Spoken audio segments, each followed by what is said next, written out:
Dernière partie de Réussite, le MAG Éco, émission spéciale. Que sont-ils devenus? Nous invitons de nouveau des chefs d'entreprise au bois qui sont passés dans ce studio il y a 15, 10 ou même 5 ans. Et en 2018, nous recevions Isabelle Dumange. Bonsoir. Bonsoir. Vous êtes dirigeante de SMC, une PME qui produit des pièces d'usinage, notamment pour l'industrie. Votre société est basée à Romilly-sur-Seine. Est-ce que vous pouvez tout simplement nous rappeler votre activité et qui sont vos clients déjà pour faire c'est une activité d'usinage, donc de pièces mécaniques, tournage, fraisage, mécano-soudure. Alors nos clients sont essentiellement des clients dans l'aéronautique, mais on fait ce qu'on appelle des moyens sols, donc des chariots pour faire la maintenance des avions. On fait aussi beaucoup de pièces pour des machines spéciales. Donc on peut faire à la fois le châssis complet de la machine et l'ensemble des petites pièces mécaniques qui sont à l'intérieur. Et pour ça, donc, on travaille avec des fabricants plutôt de la région, enfin la Marne, l'Aube, les départements limitrophes, un petit peu pour les travaux publics, un petit peu pour l'électroménager et un petit peu pour l'agroalimentaire. Donc assez diversifié. Alors, vous n'avez pas la même saga que nos deux amis tout à l'heure, Pascal Caffé et Didier Lincé. Vous, 4 ans après la reprise de l'entreprise, vous l'aviez repris en 2016, poum, arrive la crise du Covid, avec la crise économique qui l'a accompagnée, la fermeture d'un certain nombre d'usines d'ailleurs. Comment ça s'est passé pour vous comment vous l'avez vécu, cette crise économique Alors, c'était un petit peu un tsunami quand même. À un moment donné, j'ai cru que la terre s'effondrait sous mes pieds. C'est comme vous dites, j'avais que 4 ans d'expérience, donc pas beaucoup de recul par rapport à ça. Et puis, à un moment donné, j'ai dit, faut y aller. Donc moi, j'avais l'habitude d'avoir des plans bien cadrés, des programmes, et là, on naviguait à vue. Mais donc, il a fallu le faire. Et j'ai commencé à y prendre goût, en fait. C'est vrai qu'après, j'aimais bien. Et donc, voilà, il a fallu repenser pas mal de choses. C'était aussi des moments de tension, un peu avec les salariés, qui étaient inquiets par rapport à la maladie, par rapport à pas mal de choses. Et puis, finalement, on s'en est pas trop mal sorti, avec une baisse d'activité de 10%, mais on n'a pas eu... Le tsunami. Le tsunami, voilà. Le tsunami dont on avait peur, on ne l'a pas eu. Alors, toujours dans l'optique de préparer l'avenir de SMC, vous avez amélioré vos moyens de production. Et Christian Viera est allé dans vos locaux pour découvrir comment votre PME avait évolué depuis 5 ans. Regardez ce reportage. La société mécanique champenoise se démarque par le tournage et le fraisage de pièces de grande longueur et la mécano-soudure de précision. Durant la pandémie, son chiffre d'affaires a été impacté, passant de 2 à 1,8 million d'euros. 2020, où on a perdu presque 20% de notre chiffre d'affaires, où on a quand même maintenu une bonne rentabilité. Et 2021, carnet de commandes faible, et moi j'avais commencé à réembaucher. La reprise est là maintenant, et je suis bien contente néanmoins d'avoir le personnel présent et compétent surtout. Isabelle Dumange est également bien contente d'avoir investi durant cette période d'incertitude. En juin 2021, elle acquiert la société d'application mécanique de Rosières-Près 3. Autre investissement, pour moitié financé par le plan de relance, cette machine-outil dite à 5 axes. On a certaines pièces qu'on faisait déjà avant, mais on était plus compétitif, parce qu'on était obligé de reprendre la pièce 5 fois. Et grâce à cette machine, on l'a fait en 2 fois. Il n'y a pas grand monde qui ose partir dans des acquisitions dans ces périodes un peu troubles. Donc ça permet aussi de ne pas payer trop cher. C'est aussi le moment où les fournisseurs de machines font les rabais les plus importants. Au-delà de la capacité à répondre à des volumes de commandes plus importants, ces prises de risque semblent pour l'instant payantes. Pour répondre aux besoins de ses clients, SMC a pris également des parts auprès d'un bureau d'études. Nos clients, de plus en plus, nous demandent de faire une prestation complète, conception et fabrication. En fait, ce n'était pas forcément une volonté de croissance, c'était plutôt une volonté de sécuriser l'entreprise. L'acquisition de la SAM à Rosières, c'était d'augmenter un petit peu notre assiette, parce qu'on avait un client qui représentait plus de 35% de notre chiffre d'affaires, donc de diluer un petit peu le risque. Pour poursuivre sa diversification, SMC prévoit de multiplier sa présence lors de salons professionnels en dehors de son territoire habituel du Grand Est. Isabelle Lumange, pour renforcer votre entreprise, on l'a vu dans le reportage, on va y revenir juste après, vous n'avez pas hésité à investir dans 2 nouvelles entreprises et aussi dans une nouvelle machine, la machine 5-axes qu'on a vu dans le reportage, et vous nous avez apporté, c'est ça, hein, une pièce qui a été réalisée par cette machine. Tout à fait, donc c'est une pièce qu'on réalise sur cette machine. Et on pouvait pas, on avait déjà chiffré cette pièce avec nos machines habituelles, mais on n'était pas compétitif en termes de prix, puisqu'on devait reprendre la pièce 7 fois. Et là, maintenant, avec cette machine, on la reprend uniquement 2 fois, et on est rentré dans le prix. On a eu une commande importante qu'on est en train de réaliser actuellement. Et pour renforcer, je disais, vous avez investi dans 2 entreprises, l'une en la reprenant totalement, l'autre en prenant des parts. Ça paraît dû être facile quand même de faire ça en plein milieu de la tempête, comme vous disiez tout à l'heure. Alors, c'est marrant parce que je me suis vraiment pas posé de questions. C'est un peu mon tempérament. Des fois, je fonce et puis après, je réfléchis. Et non, pour moi, c'était une sécurisation. Parce qu'en fait, plus on a un carnet de commandes important et puis moins c'est dangereux quand un client s'en va. Parce que ce qu'on sait que quand il y a des crises comme ça, je sais que certains clients vont soit disparaître, soit baisser fortement leurs commandes. Et si c'est étalé, je dirais, sur 2 entreprises, au moins pour la mécanique, ça sécurise les 2 entreprises. Et pour le bureau d'études, c'est une demande de plus en... Enfin, c'était un bureau d'études que je connaissais déjà, hein, qui nous commandait des pièces mécaniques et à qui on commandait également des études. Parce que de plus en plus, comme je l'ai dit dans le reportage, donc les clients veulent la prestation complète. Donc là, il y avait vraiment du sens dans ce rachat. C'est ce qui vous a rachat. permis aujourd'hui, comme vous le disiez dans le reportage, maintenant que la reprise est là, d'avoir toutes les compétences et toutes les possibilités d'y répondre. L'un des problèmes récurrents en ce moment, c'est le coût des matières premières qui a augmenté depuis la crise de la Covid-19, qui peut augmenter peut-être aussi à cause de la guerre en Ukraine. Comment on fait face à cette difficulté externe ? On n'a pas de prise dessus. On n'a pas de prise et ça a été une des grosses difficultés de l'année 2021. C'est-à-dire qu'on a vu nos marges se réduire fortement. On n'a pas pu répercuter cette hausse rapidement sur nos clients. Donc ça a impacté pas mal notre résultat. Donc là, comme tout le monde était concerné, on a réussi à faire passer des hausses auprès des clients. Donc ça va un peu mieux. La crise en Ukraine, c'est vrai que ça va faire des tensions sur des produits bien spécifiques, hein, l'aluminium ou des aciers fortement alliés. Et pour l'instant, on commence à faire un petit peu du stock, mais c'est pas facile parce que comme on est sur de la pièce unitaire, on commande jamais la même chose. On va y revenir tout à l'heure sur la guerre en Ukraine. Pour affronter les difficultés, vous n'êtes pas seul, vous n'êtes pas isolé, vous vous faites accompagner par d'autres chefs d'entreprise. Vous pouvez compter sur l'APM, l'Association pour le Management. Vous suivez aussi des formations dispensées par BPI, parce que vous êtes reconnu par BPI. C'est important pour réussir, ne pas être isolé? Ah ben, clairement, l'APM, au départ, j'y étais allée... j'irais pour me changer un peu les idées, quoi, rencontrer d'autres chefs d'entreprise, avoir des formations. Mais pendant le Covid, ça m'a permis de tenir.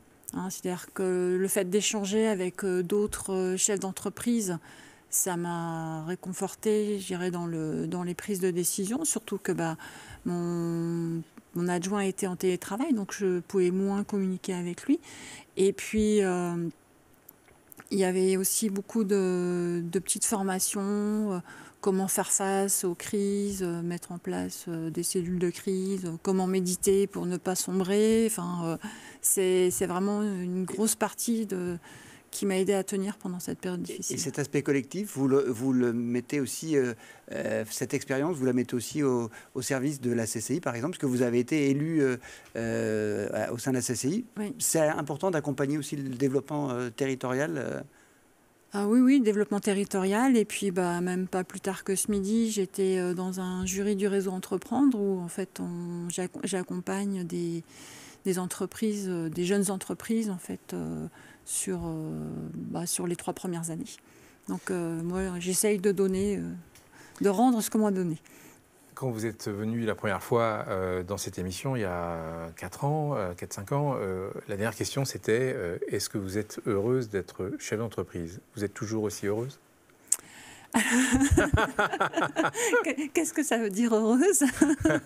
Alors, on ne va pas philosopher, hein, vous prenez le terme tel qu'il est et vous me répondez. Je dirais que je passe par des moments peut-être un petit peu difficiles, mais je ne regrette pas du tout en fait ce choix, parce que pour moi c'était un choix de liberté aussi, hein, et que voilà, je n'abandonnerai pas ma liberté pour rien au monde. Ah bah, c'est une belle conclusion en tout cas. Merci Isabelle Dumange. On se retrouve très très vite là, après une courte page publicitaire pour la toute dernière partie de ce réussite spécial. Nous allons parler avec nos 3 invités de la vie économique dans l'Aube.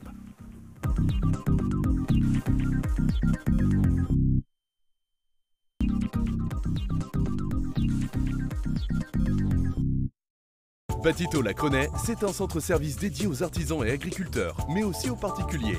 Batitol, c'est votre spécialiste dans les tôles bac acier, panneaux sandwich isolés pour toiture, bardage et leurs accessoires.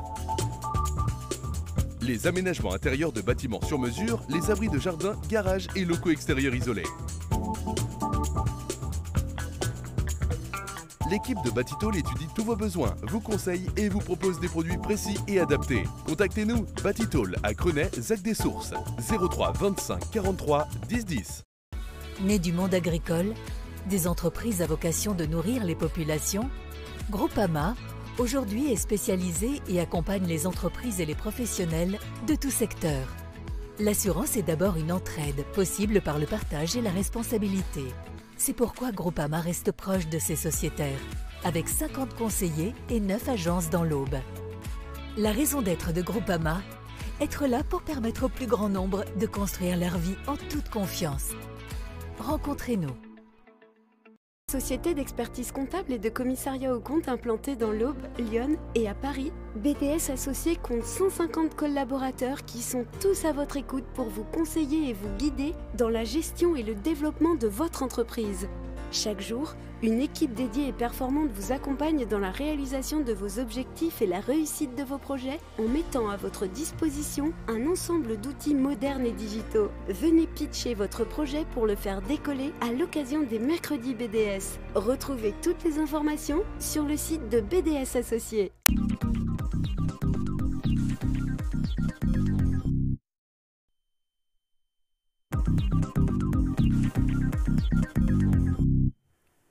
Dernière partie de Réussite, le MAG Éco. Nos invités sont Pascal Caffet, Didier Lincé et Isabelle Dumange. Pour terminer cette émission, nous avions envie d'avoir votre sentiment sur la vie économique et notamment la vie économique dans l'Aube. Quand on voit votre parcours à tous les 3, on se rend compte que votre principal défi, en fait, c'est d'augmenter votre production sans altérer la qualité de vos produits. C'est le plus gros challenge, semble-t-il, de vos activités. Pascal? Bah oui, bien sûr. En fait, aucun intérêt de faire des produits qui se dégradent au fur et à mesure de... Mais comment on y arrive alors? En fait, il faut être exigeant sur la qualité de la matière première, en ce qui me concerne, et puis exigeant sur les process, et puis sur la façon de faire les produits. En fait, un produit fait en grande quantité à la main peut être moins bien fait qu'un produit fait avec une petite machine, comme vous avez pu voir dans le reportage tout à l'heure. Et puis on apporte du confort de travail aussi aux salariés, et ça c'est très important. Et en fait, ce qui est important, c'est mettre toute l'énergie, tous les cerveaux qu'on a chez nous au service des nouvelles technologies, des nouveaux procédés de fabrication, de façon à faire des chocolats sans forcément être obligé de les faire tous à la main. En fait, le client final, lui, ce qui l'intéresse surtout, c'est d'avoir le produit excellent. Et en fait, on a cessé d'améliorer nos produits depuis toutes ces années, en fait. Et vous, Didier Lincé, on a vu aussi dans le reportage tout à l'heure que vous aviez largement mécanisé, voire robotisé, et sans justement altérer, au contraire, la qualité, peut-être comme le disait Pascal tout à l'heure, avec une régularité plus importante encore. Ça, c'était aussi une condition sine qua non de votre mécanisation? À chaque fois qu'on étudie une mécanisation ou une robotisation d'une opération, on vérifie que cette mécanisation ne va pas altérer la qualité du produit. On s'est par exemple dans le passé refusé à faire certains investissements parce qu'il y avait un risque de dégradation de la qualité des produits. Après, la recette, effectivement, comme vient de le dire Pascal, c'est vraiment la qualité des matières premières, c'est fondamental quoi, dans nos métiers. Et puis après, le savoir-faire fromager, puisque le fromage, c'est une fermentation du lait et un affinage. Et ça, c'est très important. Et en fait, on s'aperçoit que quand on analyse le process, certaines opérations qui sont faites manuellement n'apportent rien.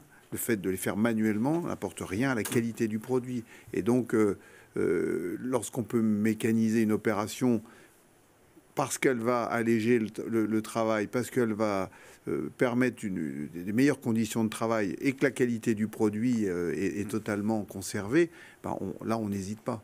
Isabelle Dumange, est-ce que c'est un défi aussi pour vous dans l'industrie, augmenter la production sans altérer la qualité ? La qualité, oui, c'est un critère de plus en plus important pour nos clients. Donc il faut être très bon sur cette partie qualité. Après, nous, on n'a pas vraiment d'automatisation. Ça reste quand même beaucoup un opérateur sur une machine. Et pour ça, en fait, il faut être exigeant dans le recrutement. J'ai eu quelques déboires à ce sujet d'ailleurs. Et donc exigeant dans le recrutement et puis toujours leur demander de faire attention à la qualité parce que l'erreur d'étourderie est vite faite. Il y a un autre point commun qui vous réunit, semble-t-il, c'est qu'on a parlé tout à l'heure de la crise du Covid et comment vous vous étiez adapté. Dans cette adaptation, vous avez un point commun, disais-je, c'est que vous avez peu ou pas fait du tout appel au télétravail, que vous avez continué à produire. Comment vous avez fait pour continuer à produire malgré les difficultés et comment le personnel l'a perçu? Vous l'aviez peut-être un petit peu suggéré tout à l'heure, Isabelle Dumange, vous avez continué à produire, mais au début, il y a eu une sorte de crainte des salariés. On a continué à produire et ça, je ne remercierai jamais assez une poignée de salariés qui, à un moment donné, où j'ai dit on va arrêter parce que tous nos clients arrêtent, ils m'ont dit non, Madame Dumange, nous on continue, on ne s'arrête pas. Je dis écoutez, si vous êtes volontaire, on continue.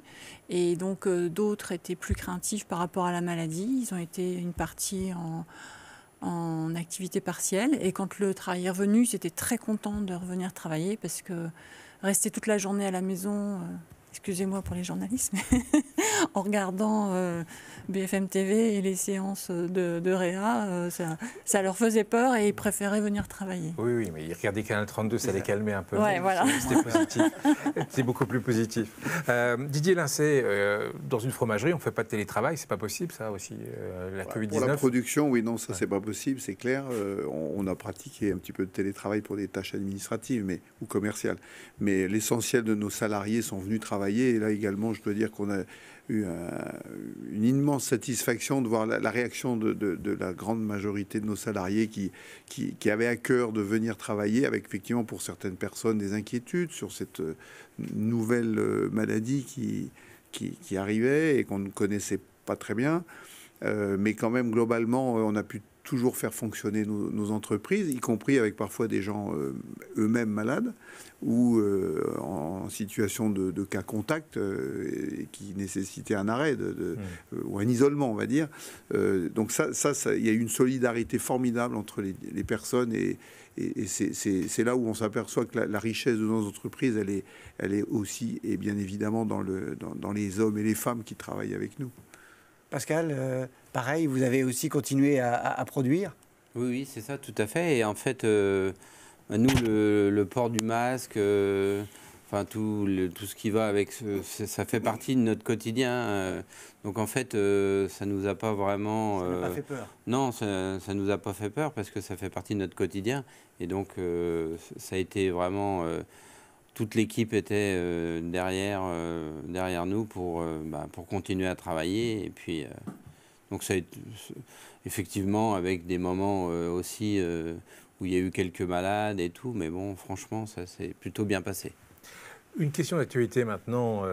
On est tous abasourdi de voir que la guerre est en Europe en ce moment, la guerre en Ukraine. Est-ce qu'elle peut impacter votre activité, Isabelle, dans l'industrie? Alors dans l'industrie, pour mon entreprise, il n'y a pas d'impact commercial, il y a juste un client qui travaille un petit peu avec la Russie, donc il y aura une petite baisse de chiffre d'affaires, mais pas énorme. C'est surtout sur les approvisionnements où on craint une pénurie donc sur l'aluminium et les aciers qui contiennent du molybdène surtout.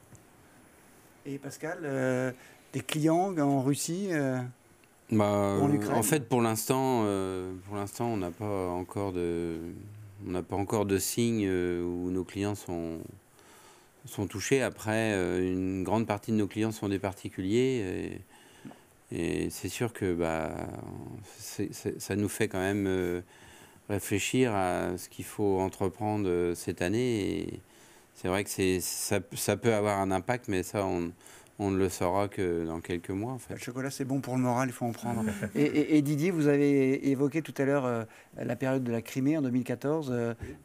Vous allez vivre la même chose? Vous avez pris vos précautions? Il y a eu une fermeture à l'époque du marché russe pour nous qui était très prometteur. Aujourd'hui, on avait un petit flux commercial vers l'Ukraine, mais qui est relativement faible. Donc, il n'y a pas d'inquiétude à court terme sur le plan commercial pour nous.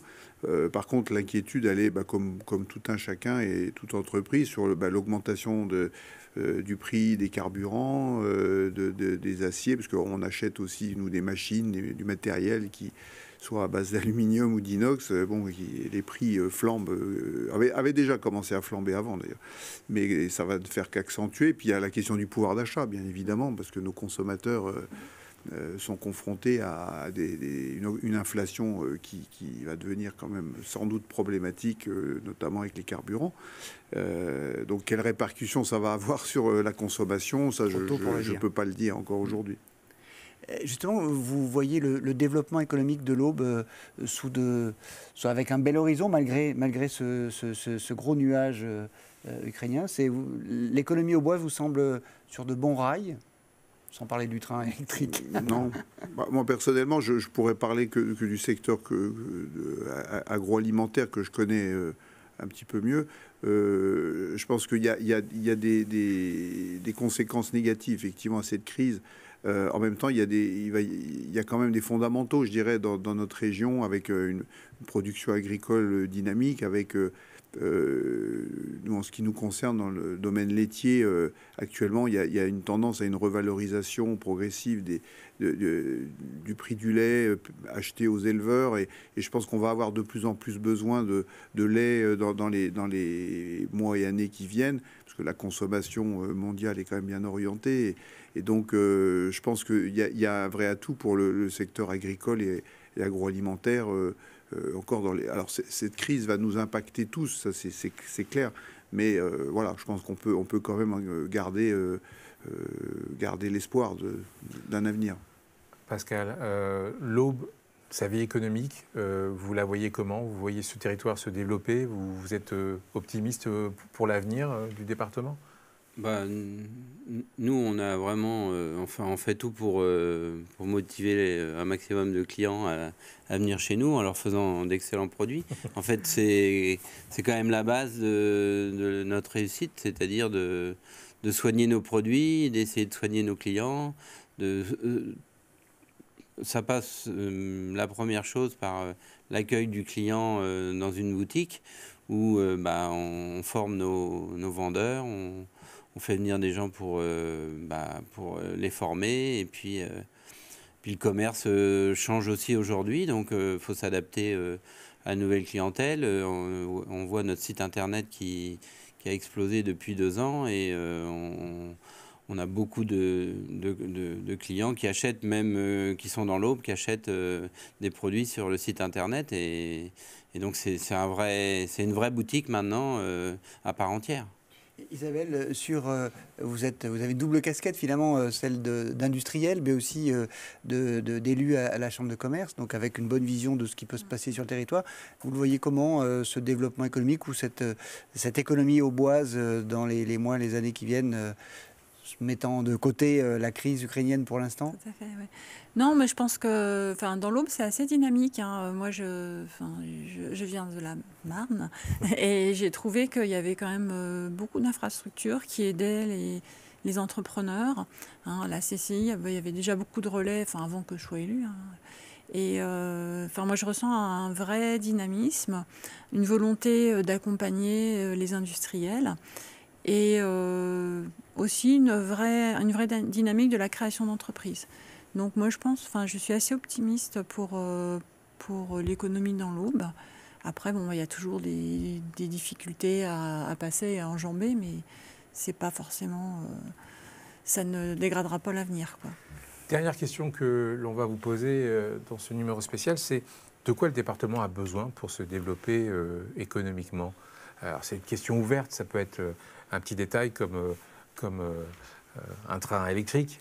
Didier Lincey, de quoi le département a besoin pour encore grandir sur le plan économique, d'après vous?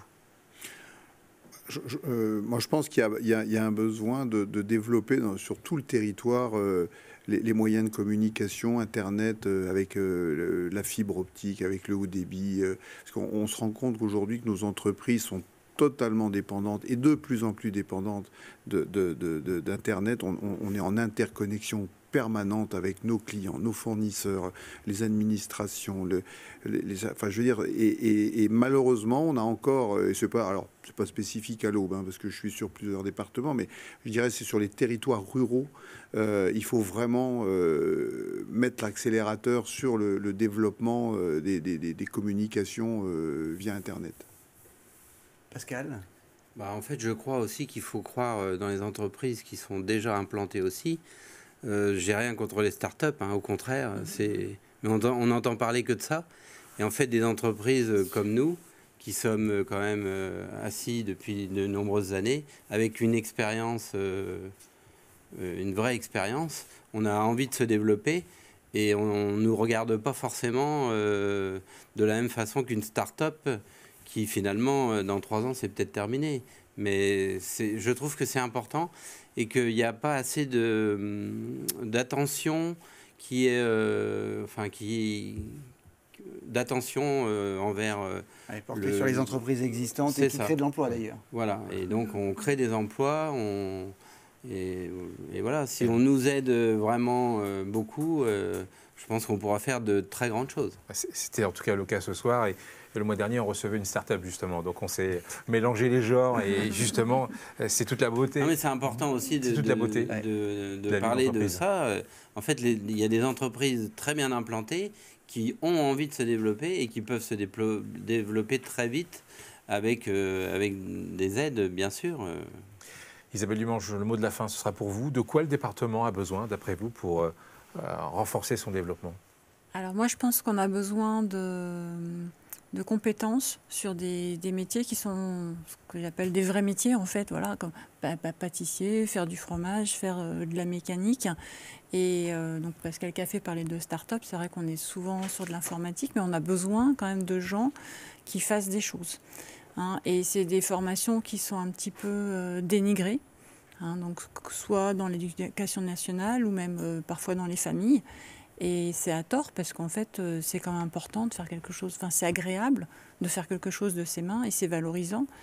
Et j'aimerais qu'il y ait plus de jeunes qui s'engagent là-dedans. En tout cas, le message est passé. Merci à vous trois. On était très heureux de vous accueillir de nouveau sur le plateau de Réussite en découvrant en fait que vous vous développez et que vous continuez votre aventure. C'était vraiment de très beaux témoignages en tout cas.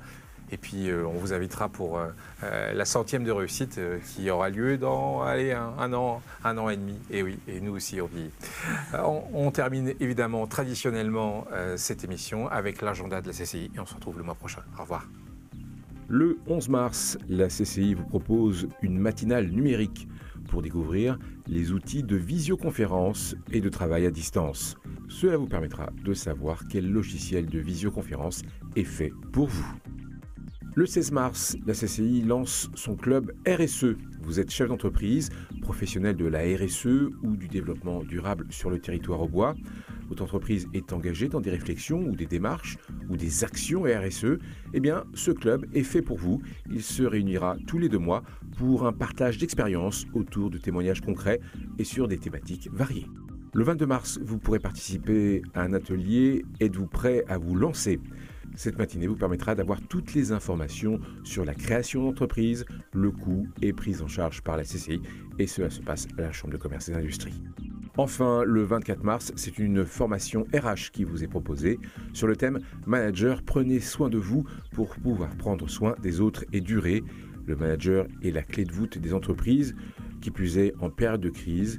Pour pouvoir durablement accompagner ses équipes, un bon manager doit d'abord prendre soin de lui. Il aura ainsi un impact positif sur les personnes qui l'entourent. Cette journée d'information vous permettra d'en savoir un petit peu plus.